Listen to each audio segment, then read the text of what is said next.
드라마나 영화 또는 연극에서 반드시 빠져서는 안 될 요소는 뭐니 해도 연기자일 것입니다. 연기자에는 또한 주인공도 있지만 조연도 있고 또 그 조연 중에서는 반드시 빠져서는 안 될 역할이 있는데 바로 주인공과의 갈등, 긴장의 관계를 불러일으키는 악역을 맡은 자, 연기자입니다. 사실 그 전체 전개도 이 주인공과 악역을 맡은 조연과의 관계가 극 내용의 대부분을 차지하고 있다고 해도 틀린 말이 아닐 것입니다.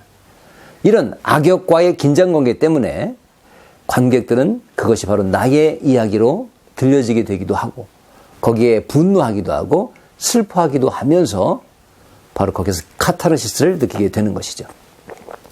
그런데 이 모든 극의 배우에서 진행을 맡아 이끌고 있는 사람이 있습니다. 바로 영화의 가장 마지막에 등장하는 연출자 또는 감독이죠.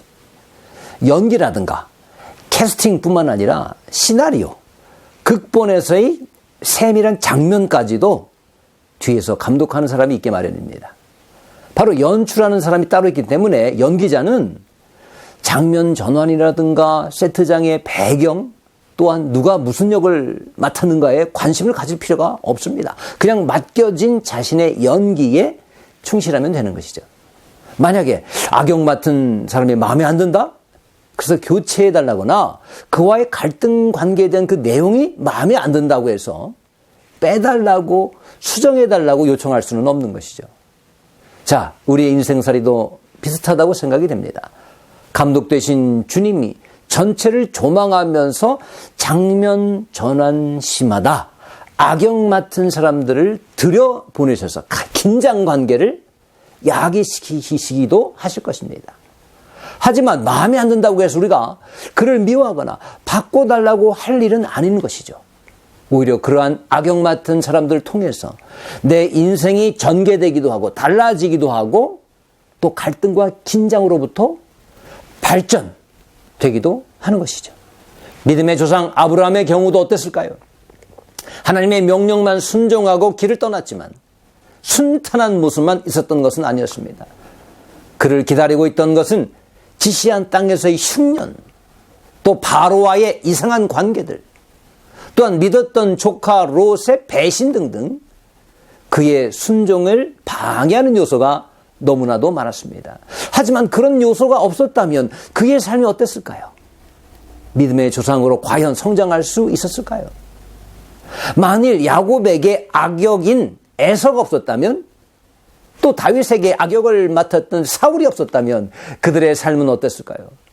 물론 평탄했을지 모릅니다. 하지만 그들 되게 만든 것은 인생에 있어서 그러한 악역을 맡은 자들이 아니었을까요? 만일 에서가 없었다면 야곱은 축복에 대한 간절함도 없었을 것입니다. 아버지 전 재산과 축복을 가만히만 있어도 다 물려받을 것인데요.